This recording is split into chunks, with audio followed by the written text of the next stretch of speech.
গোটৰ 40 লাখ মহিলাৰ বেংক একাউণ্টত সোমাব ৩৫০০ টকা। অৰুণোদয় 3টা কিস্তিৰ ৩৭৫০ টকা সোমোৱাৰ সম্ভাৱনা। অৰুণোদয় ৯০০০ টকা পোৱা সকলৰ বাবে আহি গ'ল ভাল খবৰ।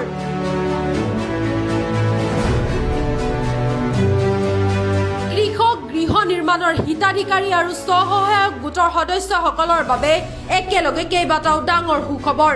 বিভিন্ন চৰকাৰী আঁচনিৰ ধন কেতিয়া আৰু কেনেকৈ বেংক একাউণ্টত জমা হ'ব তাক লৈ এতিয়া তীব্ৰ আগ্ৰহ দেখা গৈছে। পিছে কোনে কিমান ধন পাব আৰু কি চৰ্ত পূৰণ কৰিব লাগিব চাওঁ আহক এই বিশেষ প্ৰতিবেদনত। প্ৰথমে আহো স্বসহায়ক গোট বা SHGৰ কথালৈ। বহু গোটে ইতিমধ্যে 10,000 টকাৰ ৰিভলভিং ফাউণ্ড বা কমিউনিটি ইনভেষ্টমেণ্ট ফাউণ্ড লাভ কৰিছে। চৰ্ত পূৰণ কৰি সফলভাৱে গোট পৰিচালনা কৰিলে পৰৱৰ্তী পৰ্যায়ত অধিক আৰ্থিক সহায় লাভ কৰাৰ সুযোগ থাকে। কিছুমান ক্ষেত্ৰত এই সহায়ৰ পৰিমাণ 25,000 টকালৈকে হ'ব পাৰে, যদিও ই সকলো গোটৰ বাবে একে নহয় আৰু সংশ্লিষ্ট আঁচনিৰ নিয়ম অনুসৰিহে প্ৰদান কৰা হয়। আনহাতে যিসকল হিতাধিকাৰীয়ে প্ৰথম কিস্তিৰ ধন সময়মতে লাভ কৰা নাছিল, তেওঁলোকৰ নথি পত্ৰ পূৰণ থাকিলে দুটা কিস্তিৰ ধন একেলগে জমা হোৱাৰ সম্ভাৱনাও আছে। কিন্তু এই ক্ষেত্ৰত চৰকাৰী অনুমোদন আৰু DBT ব্যৱস্থাৰ ওপৰতহে নিৰ্ভৰ কৰিব। ইফালে PM কিষাণ আঁচনিৰ যোগ্য কৃষকসকলৰ বাবে 23 সংখ্যক কিস্তিৰ 2,000 টকা ইতিমধ্যে মুক্তি কৰা হৈছে।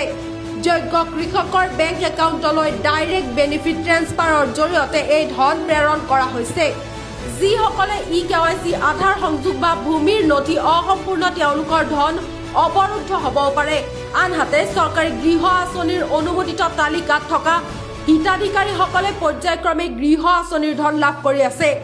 বহু ক্ষেত্ৰত বিভিন্ন কিস্তি মিলাই মুঠ সহায়ৰ পৰিমাণ 3,25,000 টকালৈকে হ'ব পাৰে, যদিও এই পৰিমাণ আঁচনিৰ ৰাজ্য আৰু অনুমোদনৰ ওপৰত নিৰ্ভৰশীল। সেয়েহে কোনো ধৰণৰ ভুৱা খবৰৰ ওপৰত বিশ্বাস নকৰি নিজৰ নাম চৰকাৰী তালিকাত আছে নে নাই, EKYC সম্পূৰ্ণ হৈছে নে নাই আৰু বেংক একাউণ্ট আধাৰৰ সৈতে সংযুক্ত আছে নে নাই সেয়া নিশ্চিত কৰক। তেতিয়াহে চৰকাৰী আঁচনিৰ ধন সময়মতে আপোনাৰ একাউণ্টত জমা হ'ব।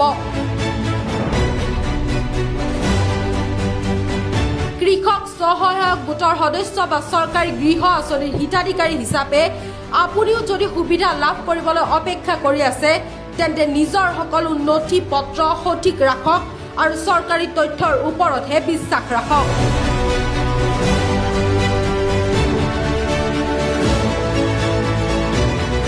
News desk report, news any digital.